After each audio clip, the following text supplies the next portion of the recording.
CM को धमकी दी गई है। सम्राट चौधरी को जान से मारने की धमकी। गुजरात के साड़न से आरोपी गिरफ्तार किया जा चुका है। आरोपी शेखर यादव को गिरफ्तार किया गया। बांका का रहने वाला शेखर बताया जा रहा है।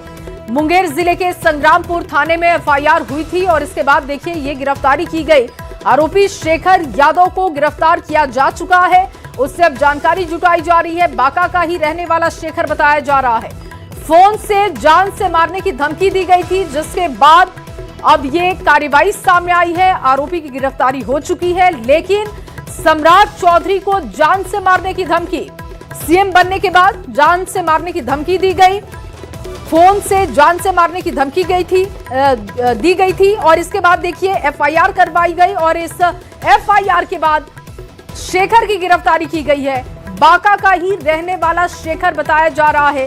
बिहार के नए सीएम को इसने धमकी दी थी, लेकिन इसके पीछे इसकी मंशा क्या थी? क्या कोई इसको सपोर्ट कर रहा था? किसके कहने पर इसने ये सब कुछ किया? अब इसकी जानकारी जुटाई जा रही है। गुजरात के साड़न से आरोपी की गिरफ्तारी की गई। आरोपी शेखर यादव गिरफ्तार हो चुका है, जिसने बिहार के नए सीएम सम्राट चौधरी को फोन कॉल पर धमकी दी थी। बांका का रहने वाला शेखर यादव बताया जा रहा है। गुजरात से इसकी गिरफ्तारी की गई है। आखिर इसने बिहार के नए सीएम को धमकी क्यों दी? सम्राट चौधरी को जान से मारने की धमकी आखिर क्यों दी गई? क्या किसी के कहने पर शेखर ने ऐसा किया? क्या इसकी मंशा इसके पीछे है? अब इसकी जानकारी इससे जुटाई जा रही है। नवीन इस वक्त ज्यादा जानकारी के साथ जुड़ चुके हैं। नवीन, शेखर की गिरफ्तारी गुजरात से कैसे की गई और क्या ये पता चल पाया है इसने आखिर क्यों बिहार के नए सीएम को जान से मारने की धमकी दी? किसके कहने पर ये किया? देखिए, बिहार पुलिस में मुंगेर जिला के संग्रामपुर पुलिस स्टेशन में एक एफआईआर दर्ज हुई थी, जिसमें जो नए मुख्यमंत्री बिहार के उनको जान से मारने की धमकी का एक फोन आया था। उसके बाद बिहार पुलिस ने जो तफ्तीश की, उसमें मालूम पड़ा कि ये जो लोकेशन है वो गुजरात का आ रहा है, जिसको लेके अहमदाबाद की रूरल पुलिस, जिसमें साड़न पुलिस स्टेशन में ये लोकेशन ट्रेस हुआ, जिसमें शेखर यादव नाम के एक व्यक्ति को अरेस्ट करके बिहार पुलिस को सौंप दिया गया है।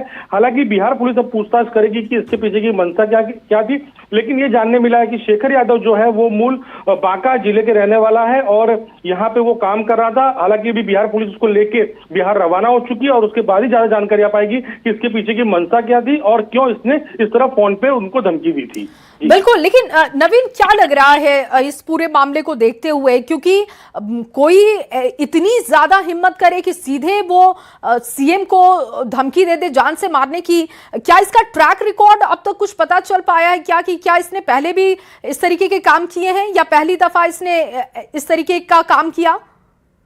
देखिए, जिस तरह से ये अभी तक जानकारी जो सामने आ रही है कि गुजरात और बिहार पुलिस दोनों मिलकर इसको ट्रेस कर रही थी। बिहार पुलिस की एक टीम भी यहाँ पे आई हुई थी और जिसमें जानने मिला कि ये बंदा जो है वो मजदूरी करता है यहाँ पे। साड़न जिला है जो अहमदाबाद के रूरल वाली बात है।